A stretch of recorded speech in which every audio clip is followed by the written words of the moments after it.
Yo, good morning, afternoon, or evening, whatever time you're tuning into this broadcast. This is Issues, Coach Ish, whatever you want to call me. Um, Back with another video. Let's talk some boxing. So, Frank Martin ducks Shakur Stevenson. I'm starting doing more videos on ducking because I used to kind of stray away from the subject because fans of fighters, get really emotional when you start saying that their fighter ducked or is ducking, right? And I think that needs to be pointed out more. You know what I'm saying? Because it's becoming more and more prevalent in the sport. It's becoming more and more of a thing in the sport of fighters using clever ways to avoid other fighters. You know what I'm saying? For whatever reason. Sometimes it's a lot of times it's a business decision. Sometimes it's a business decision, you know. But it still come down to the same thing. You know what I mean? Unfortunately, we are in an era where losing, is like detrimental to your career. It didn't used to be like that. It didn't used to be like that. In the 80s, in the 90s, you know what I'm saying? Pre Floyd Mayweather era. Pre Floyd Mayweather era, um, losing wasn't a big deal. If you're a top fighter and you lose, especially if you lose to a top fighter, it doesn't derail your career. Now it sort of derails your career. You know what I'm saying? Um, and you can thank Floyd Mayweather for that, but I'll get into that in another video. So, I'm gonna start making more content on that. When I feel like a fighter is ducking based on the the evidence presented, then I'm gonna put it in the video, regardless of how people feel about it. Because I thought Errol Spence ducked Terrence Crawford. You know what I'm saying? When they finally fought, it was because Errol Spence didn't have no other way to go. He couldn't. Think about it. If he would have, the only other option outside of fighting Terrence Crawford would have been to move to 154, which it's a duck. You know what I'm saying? That becomes the ultimate duck, and he actually tried to pull that off because he started to change the narrative, getting closer into that fight, and that narrative even bled over into the fight. Like he started to say things to make excuses for himself because I felt like he knew he was going to lose. I feel like he avoided that fight because he knew he was going to lose. He knew there was a high probability he was going to lose. And two things led me to that. Two things that he said led me to that conclusion. One, and this was in the lead up. This was in the lead up. This was after the fight was made in the press conference and all that. You know what I'm saying? Because even going into that, he started talking stuff like undisputed is not, getting all the belts is not that important and all this other stuff. He started like taking away value from being the undisputed champion. When he first started out as a professional fighter, his only goal was to become undisputed champion at welterweight. He didn't have no other goals. You know what I'm saying? He had never mentioned no other goals besides being undisputed welterweight champion. Strap season. That's where that came from. Collecting all the straps. You know what I'm saying? That's been his sole motivation. And even when, like I said, two things. One, when was it Brian Custer asked him, you told me, he said, you told me since you was an amateur that, your only goal is to be undisputed. How's it feel to be, on the eve of that now? You know what I'm saying? Basically. And he said, I don't know where you got that from. I told you my goal was to make money. What? No, you didn't. No, you did not. You did not. That's where strap season came from. That's where the whole mantra of strap season came from. Now all of a sudden you're faced with someone, and let me explain this to people who don't understand the mentality of fighters, boxers. You know what I'm saying? All that kind of stuff, right? Fighters know when another fighter have their number. Fighters know when you know as a fighter when you look at another fighter whether you could beat that fighter or not. That's at every level. You know what I'm saying? That's whether you that's at every level. That's at every level. You look and you like I ain't based on my skill, regardless of what you may tell the public. Based on my skill set and everything, I don't know if I could be. People who are non-fighters assume that just because a fighter is a boxer, a professional boxer, that he doesn't have any fear of any other boxers. He's still a human being. That they're devoid of fear of losing to another boxer. Let's put it like that. Not necessarily scared, like whatever. But you know that there's a possibility that this fighter's going to beat you. You know that you're not on this level. You see him do certain things because as a fighter, you see other fighters do things that casual people don't see. Regular people don't see. You see little things that they do that regular people don't see. That's a fact, right? So while regular people is looking at him and saying, "Oh, you could beat him," da, da, da, da. A fighter knows when he look at another fighter and saying, "I don't know, that might not be." And especially if you're trying to maneuver or navigate your career in a certain way, you know what I mean? You might not be, definitely afraid of that person. You might not be afraid of that person, but you are afraid of taking a loss. You're afraid of taking a loss, and you feel like that person has a good chance of getting you a loss. I feel like Anthony Joshua ducked Deontay Wilder. You know what I'm saying? And it's like, there's been a lot of situations where I felt like that didn't speak on it or did speak on it amongst certain circles, and people just get offended and emotional about it. You know what I'm saying? So I'm gonna start making content on when fighters are ducking other fighters. So Frank Martin is ducking Shakur Stevenson. Frank Martin is ducking Shakur Stevenson. Frank Martin just ducked Shakur Stevenson. And, me and one of my brothers was talking about it, and he's like, yo, it's a strategic duck. It's more of an egregious duck than a strategic duck. It is a strategic duck in the sense that he can't beat Shakur Stevenson. He can't beat Shakur Stevenson. Not at this level. Listen, you could look at two fighters, talent for talent, and in your mind as a casual fan, right? And that's no diss. If you're a casual fan, that's no diss. But casual fans seem to be offended when you call them a casual fan. So as a casual boxing fan, right? You only really know the popular fighters and you know what I'm saying? You know the fighters everybody know. And you go with the narratives that are the most popular narratives, right? You can look at talent for talent and think that two fighters are evenly matched. Talent is only part of it. Skill is only part of it. And really, just a small part. You know what I'm saying? Because boxing is 80 to 90% mental. Okay? And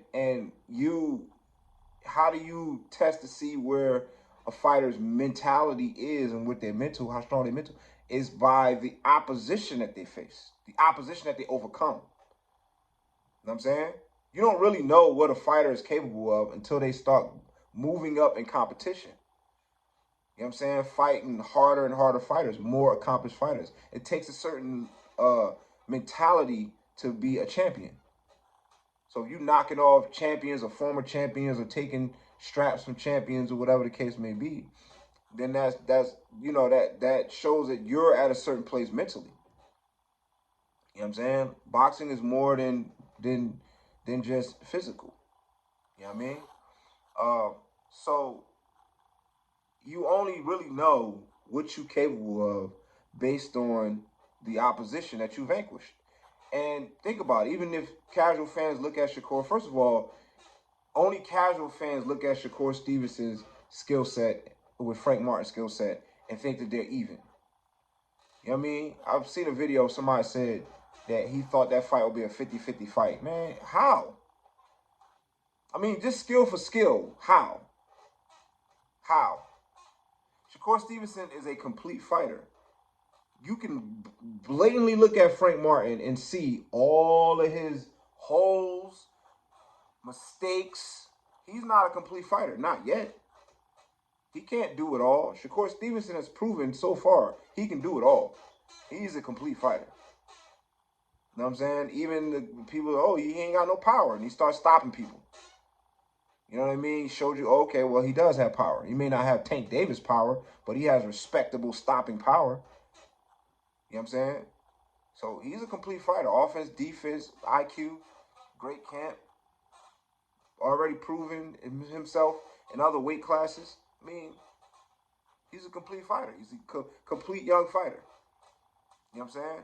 So Frank Martin is still, you know, he started his career late, but he still got some developing to do. And all you got to do is look at his last fight, and you'll see that.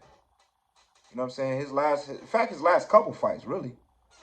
His last two fights, you know, the last one more than the second to last one. But even the second, I can't remember who the guys that he fought. You know what I'm saying? But I've been watching Frank Martin because I'm more interested in Frank Martin versus Keyshawn Davis than Frank Martin versus Shakur Stevenson. But the reason why I call it, so that's the reason why it's a strategic duck. It makes sense because Frank Martin is not ready for Shakur Stevenson. That's not a 50-50 fight. It's not a 50-50 fight. The more top opposition you vanquish, the deeper your well becomes. The more because you're fighting better and better competition. You're moving up in weight. You're all these different things that you're doing. To do that, you have to dig deep. And the more you dig, you dig to your bottom, and then you dig more. I always say in my boxing class, you find your limit, you work to your limit, and then you work to exceed your limit every time. You know what I'm saying? You work to your limit. You don't work till you get close to your limit and then you give up because you're getting close to your limit. No, you work all the way up to your limit. And whatever that limit is, you catalog it and then you try to surpass it every time you go back to doing that exercise or that drill or whatever, that training sequence, whatever it is. You work to your limit and then you keep moving past your limit. You dig a deeper and deeper well. Shakur Stevenson has a very deep well compared to Frank Martin because Frank Martin just hasn't faced that level of competition. So I don't think that that's a good fight. You know what I'm saying? But Frank Martin has been calling for it. He's been calling for it. He's been calling for it. Let's recap the facts, right? Keyshawn Davis has been calling for Frank Martin. Keyshawn Davis has been, even when Frank Martin ran up on Keyshawn Davis, you know what I mean? When he was doing the interview, he stopped and ran up on Keyshawn Davis, like, I ain't scared of you and I'll fight you. What Keyshawn Davis saying? It's in the contract. It's in the contract. Keyshawn Davis has been calling for Frank Martin. Now, Keyshawn Davis is only 7-0. I think Frank Martin is 18-0. You know what I'm saying?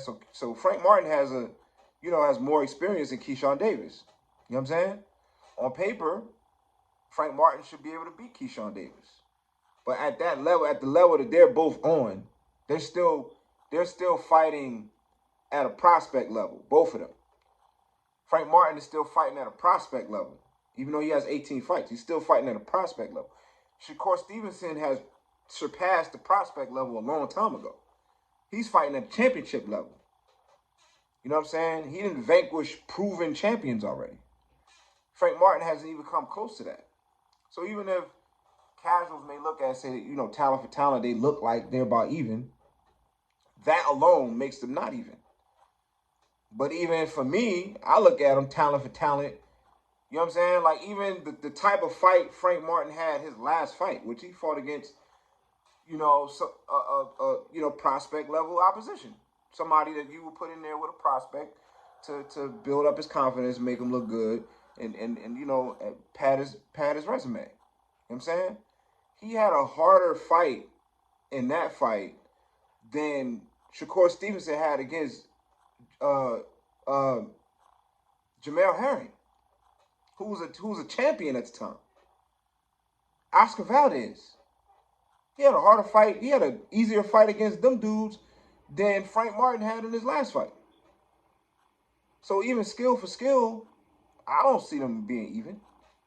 Shakur Stevenson could do way more things than Frank Martin has displayed at this point that he can do. You know what I mean? So it makes sense. But what makes it egregious is that he's been calling for it instead of which makes me, you know what I'm saying, like you clout chasing. You know what I mean? You bluffing, and that's a terrible tag for a fighter to be bluffing. Shakur Stevenson called his bluff, and then he said nah, he showed that he was bluffing because whether it was him directly or his team not feeling like he's ready. You know what I'm saying? But at the end of the day, it has to be an agreement on this on both because the fighter ultimately is the boss of the promoter. So even if Man Down Promotion say, nah, man, we don't, for whatever reason, and it could be a lot of reasons in this situation. You know what I'm saying? Derek James could have felt like, nah, we're not ready for that. Because he's under Derek James's, Derek James could look at it and be like, nah, I don't, you know what I'm saying? Honestly, there's a big chance that you're going to lose. It's too much of a chance that you're going to lose. And that won't only look bad on Frank Martin, that'll look bad on Derek James. You know what I mean? Who's trainer of the year. He was the reigning trainer of the year. So that looks bad on him. So it could have been a decision that came from him. It could have been a decision that come from Man Down Promotions, who, is Errol Spence's company. And you know what I mean? Errol Spence just took an L. You know what I mean? And then Frank Martin turn around and take an L from the same camp. That looks bad on Errol Spence as a promoter. It looked bad on Derek James as a trainer. Losing to the same camp 2 times in a row. You know what I'm saying? The Charlo situation is shaky at this point, facing Canelo. And Joshua looked iffy in his last fight, and his chances against Deontay Wilder are very finite. So it makes perfect sense, but what makes it egregious is that Frank Martin has been calling for that fight. And at some point, he had to agree to whatever, however they felt, whether they felt like he wasn't ready or whatever. Because ultimately, everybody can say what they want to say. And Frank Martin say, nah, you know what I'm saying? Because I heard some other reports that, he turned down the fight because, they offered him $1 million and that wasn't enough. Like, nigga, you ain't never made $1 million. You ain't no $1 million fighter. You ain't no $1 million. Frank Martin ain't no $1 million fighter. He might have $1 million potential, but potential often goes unrealized. Ask Adrian Broner. You know what I'm saying? Potential will always get realized, so he might be a potential $1 million fighter, but at this point, he's not worth $1 million purse at all. For what? Just as how he looks against lesser opponents? That don't make no sense. What camp he's in? That's stupid. When did that become a way that we measure the barometer that we use to measure the value of a fighter? He's not $1 million fighter. So there's actually, which sounds to me like an excuse, which usually happens when people duck. They offered him $1 million, he wanted $2, and they said nah, and he said, fight is off. You ain't no $1 million fighter. You ain't never made $1 million in your life doing nothing. You ain't never made $1 million in your life doing anything. You turned down $1 million to fight Shakur Stevenson, which honestly would be smart. You get a bag. You know what I mean? You lose to Shakur Stevenson at this point, it's not too derailing because everybody knows he's that guy. So you lose to him, you can still continue on your journey. You might get knocked back a peg or two, depending on how you lose to him, but you can still continue on to your journey. It's like Canelo losing to Mayweather or something. You know what I mean? But that's the atmosphere that we created in boxing that, we ain't create crap. I blame it on Floyd Mayweather, but that's a whole nother video. Anyway, that's all I got on that. We'll see how this situation shakes out. Like, comment, subscribe, share. Let's talk about it. All right? Peace.